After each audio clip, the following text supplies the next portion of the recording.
You're welcome to study session 7, Citizen and State. Introduction.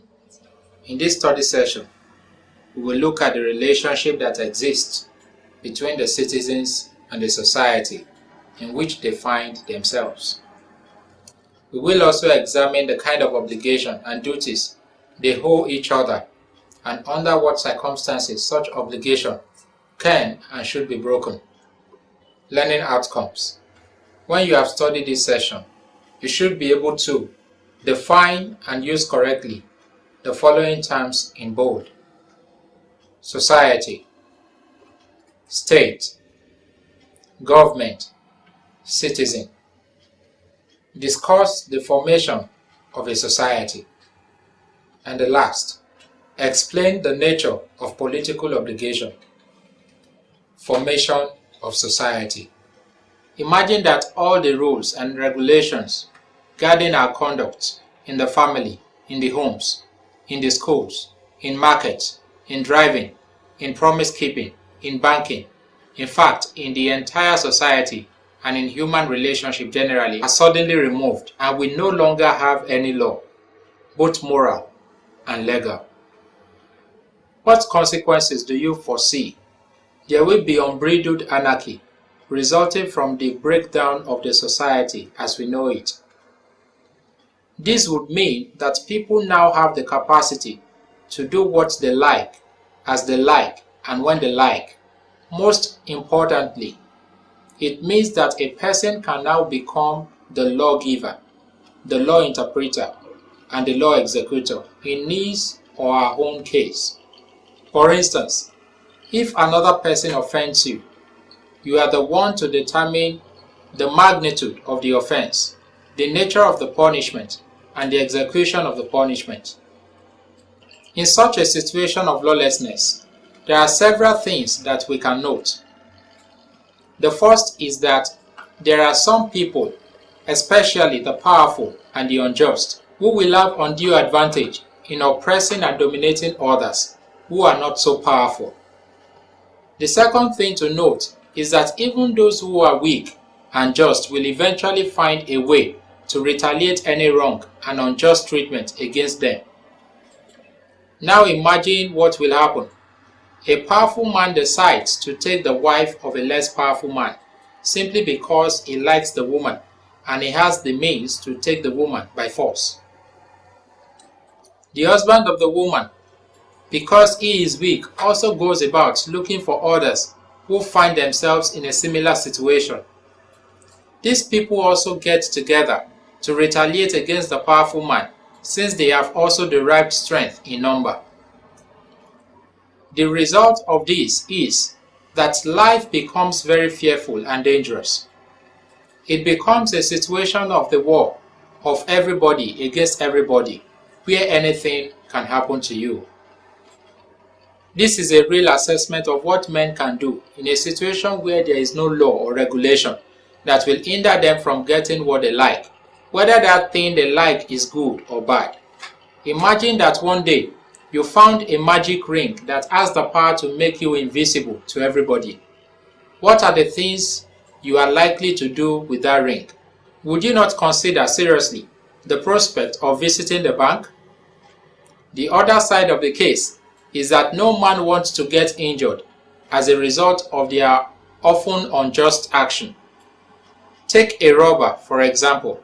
He or she desires to take the items of property that do not belong to him or her. Yet, he or she is reluctant to go to prison if caught. Thus, while most of us recognize that it is good for us individually to be unjust in our actions, we also recognize or possess the common knowledge that it is bad for us individually to suffer. However, we know that if we act unjustly, we will certainly suffer. What do you consider to be the right way out of this problem of liking to live unjustly, but not wanting to suffer for it? One possible way to resolve the problem is to resolve individually to restrain out unjust desires and to also agree with others to restrain their own unjust desires and seek after justice in our relationship with one another. The result of such an agreement or contract between people of different backgrounds, desires, outlooks, and orientations is what we now call the society. Such a contract or agreement will be important because in spite of our desire for unjust actions, we also recognize that we have so many needs which we don't have the capacity to fulfill ourselves. We need other people to assist us in fulfilling those needs. If we continue in our lawlessness, then it becomes difficult to get anyone who will be able to help us out. We therefore have two fundamental reasons why the evolution of the society became very significant for us to live in. The first is that no one wants to continue in a state of fear and insecurity. The second is that we all need one another to fulfill our basic needs in life. This is the origin of what we now know as the human society. By origin, we should think that the situation we have sketched above is what really led to the creation of the society, or that there really was a point in history when people were involved in a war of everybody against everybody, and therefore they had to enter into a contract. What we meant by origin is that if we look at the society today, both without its law and regulation, then we can imagine that it came into existence because we all agreed to live together without constantly fighting one another.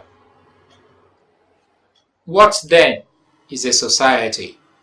The word society comes from the Latin word socius, which stands for companion, and societas, which translates as companionship.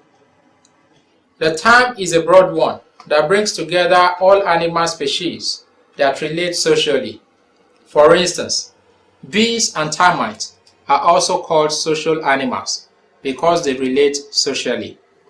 However, human society refers to the network of relationship that brings people together in a particular community as companions in progress. It also refers to a set of individuals and or institutions in some relationships brought about by the necessity for interdependence. Thus, we can talk of institutions like the family, church, mosque, the market, trade unions, and so on. In a human society, an action becomes a social action when the meaning behind that action involves a relation to another person's behavior. And a social relationship becomes a situation in which several people adjust their behavior to each other in the light of the meaning they give to these behaviors. In other words, a social relationship refers to the situation of the mutual awareness of the ways we see one another as belonging to the same society. An important aspect of these relationships is the existence of a shared normative framework of rules and norms that define what constitutes correct thought, behaviors, and actions. We can therefore take it as a fact that there is no society without individuals who act on the basis of their beliefs, desires, perceptions, values, and ideas. This therefore tells us that the society is not as free of conflict as we may be thinking. These conflicts are definitely not as extensive and threatening as what we find in what we have called the state of nature, but they are still there nevertheless. This is because when society emerged, it did not prevent individuals from acting on their preferences and beliefs, especially with regards to those resources available for their well-being in the society. These resources are available but scarce vis-a-vis the number of people who needed them. The problem for the government, and we should say philosophers too, is how to mediate this conflict in the society in such a way that people will not revert back to the state of nature. For instance, the social and political philosopher would be concerned with asking what social organization or framework is necessary to assist in the allocation of these scarce resources. With this last question, we come to the importance of politics in the organization of the society. According to Aristotle, one of the greatest of the Greek philosophers, man is essentially a political animal. What does it mean to be a political animal? What Aristotle was alluding to is the propensity of men to politicize their social relationship. This refers to those activities of people with respect to the allocation of scarce resources, power, rights, duties, obligations, liberties, benefits, and sanctions. Here, we have our first indication into the nature of politics in the human society. It refers to do with the control of people within the confines of an organized power. It deals with the institutions and structures of command and control, a manipulative distribution mechanism.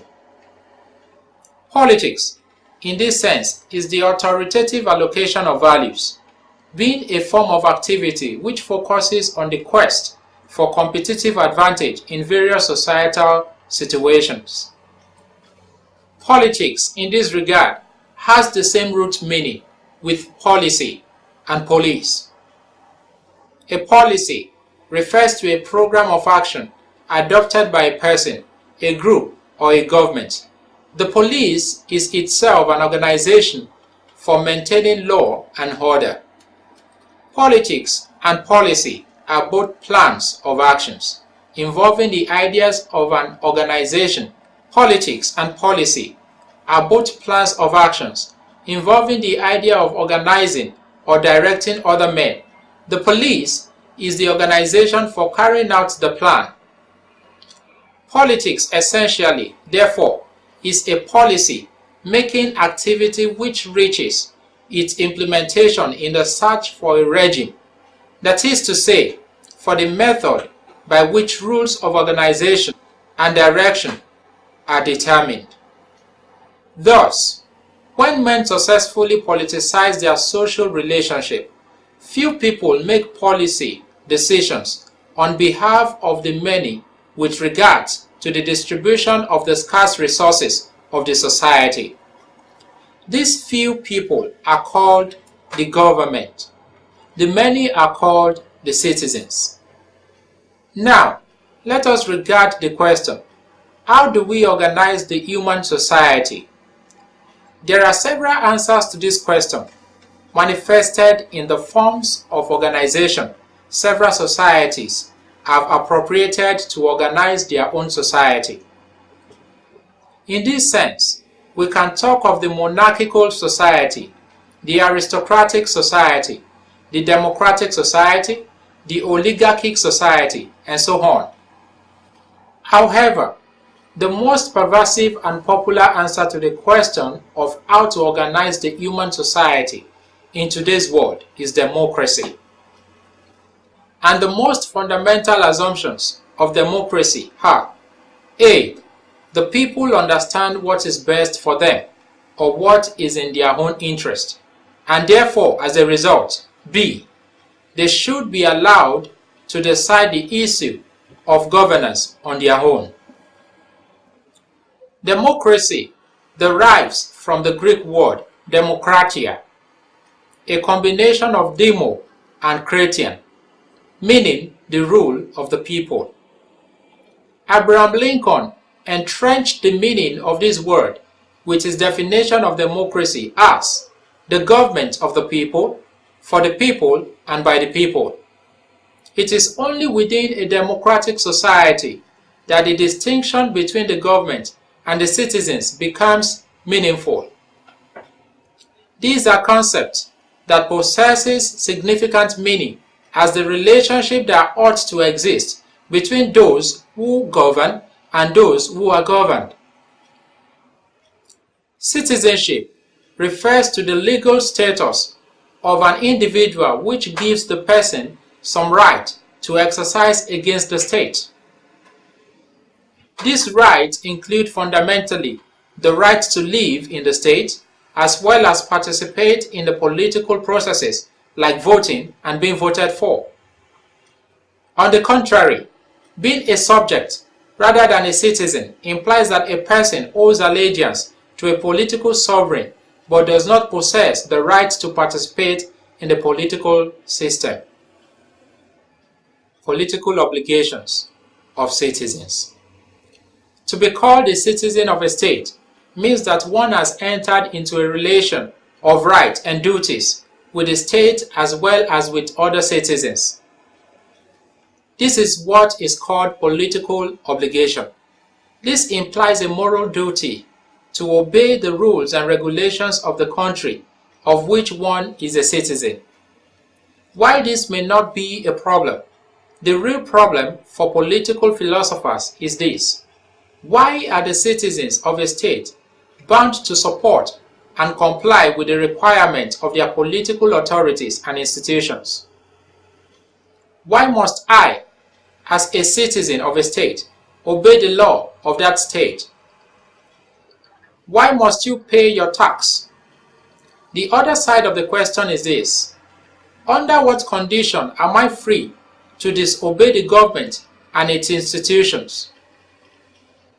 The question of why I must obey the law has been one of the central questions of political philosophy. The question is very significant because the obedience of the citizens is very important as the foundation of a stable political order. Yet, if the citizens must obey their political authorities, then there must be adequate reasons why they must do so. Why can't I live my life the way I want rather than being constrained by rules and regulations? Why can't I beat the red light if I am in so much hurry? Most of us at one time or the other has been compelled to ask these questions. However, as soon as we ask the questions, I suspect that we intuitively recognize why we may not be able to do as we like. For instance, if everybody is in a hurry and we all beat the traffic light with impunity, what kind of society are we going to have? But why must we obey? If you were asked this question, I'm sure you can supply one or two answers. For example, you could consider that we obey the law because the state, through the law enforcement agency, that is, police, has the ability to force us to obey. Another person could answer the question by saying that we obey the law because we are used to obeying the law from birth. But are these answers sufficient for what we call our moral duty to obey the law? In other words, apart from the precautionary and arbitrary reasons for obeying the laws of the state, why must I, in conscience, obey the laws of the state? To be under an obligation means being tied or constrained to do something from a sense of duty rather than fear. Most of us feel that we are obliged to take care of our aging parents, not because we fear them or because we are in the habit of taking care of them. We take care of them because we have a duty to do so. Do we have the same duty to obey the demands of the political authorities and institutions of our country? The most popular answer to why we obey the law is that our obedience derives from the theory of consent. The fundamental premise of this answer is that individuals are initially free in their natural state before the existence of the state. But such natural freedom human beings possessed would be the cause of anarchy if it is not regulated. Imagine that all the laws and regulations guiding us in the society were removed. Human beings will act as they deem right and in accordance with their conscience. The consequence will only be instability. Thus, according to this answer, We decided to obey the laws of the state because we consented to obey them. After all, living with relative stability is much better than living in anarchy. This theory assumes that the state came into existence as a result of a form of hypothetical agreement among the citizens to obey the laws rather than continue in a state of anarchy and chaos. Let us call this the individual theory of political obligation. It is individualist because it argues that we are obliged to obey the state simply because of some optional individual action of consent or agreement we have with the state in which we live. Does this theory explain how actual political societies work? Our answer must be negative. This is because it would seem that consent does not explain our attachment to a state. I suspect that if given the choice, most of us as Nigerians would have abandoned the Nigerian state for a better place. Most of us don't even agree with most of the rules and regulations binding us. Another theory assumes that we obey the laws of the state because we are by nature social beings rather than being individuals. In other words, according to this theory, we can't realize our identities or social beings except we become members of the political community or the state.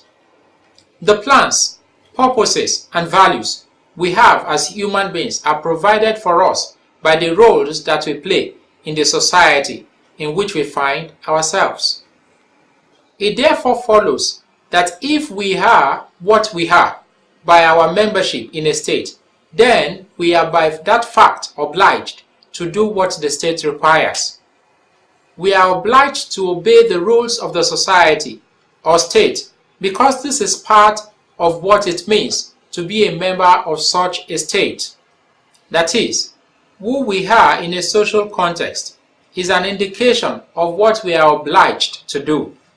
Let us call this the communitarian theory of political obligation. It is communitarian because it argues that we are obliged to obey the state simply because of our identity as social beings who can't become who they really are except they become members of a state. The obvious problem with this theory is that it leaves us little choice as to whether or not we can disobey the laws of the state, especially if they are unjust laws. The third theory of political obligation, or the theory of the absence of political obligation, begins from the premise that there is actually no duty to obey the law of a state or its political authorities. The fundamental reason for denying political obligation, according to this theory, is that no state exists that is legitimate enough or has the right to demand the obedience of its citizens. On the contrary, all states exist to limit the freedom of the individuals, and any state which limits what individual can and can't do is by that fact illegitimate. Let us call this the anarchist theory of political obligation. It is anarchist because it argues that no individual is ever entitled or bound to obey the laws of any state, which in the long run only limits the freedom the individual has to act only in accordance with his or her moral judgments. While this theory appeals to our intuitive desire to exhibit our freedom as individuals, to behave as we like in accordance with our conscience, it leaves the possibility of instability open. Such instability arises from the clashes of what all of us will consider being right or wrong. If the theories of political obligations don't really explain satisfactorily our obligation to the political community, How then do we explain A. Our actual obligation to the state in which we find ourselves and our obedience to the rules and regulations of the state. B. Our anger and irritation at being so constrained by laws from exercising our freedom to do what we like. Can we achieve a theory that explains the meaning of political obligation, or such a theory is not possible? Study session summary. In this study session, we discussed the problem of the relationship that exists or ought to exist between the individual and the society. We examined the meaning of the society and how society came into existence as a means of regulating the desires, preferences, and needs of the individuals. We asked the question, if individuals are relevant to the constitution of the society and the state is also relevant to the betterment of the lives of the individuals, what ought to be the mode of relationship between the two components? We explained what democracy assumes as a certain kind of relation between the government and its citizens. This we call the relation of political obligation. Political obligation assumes that the citizens have the moral duty to obey the demands of the political institutions and authorities of the state in which they reside. We then went on in this study session to examine this justification for obeying the laws of the state. We considered the individualist, the communitarian, and the anarchist theories of political obligations. We have now come to the end of study session 7. Thanks for listening.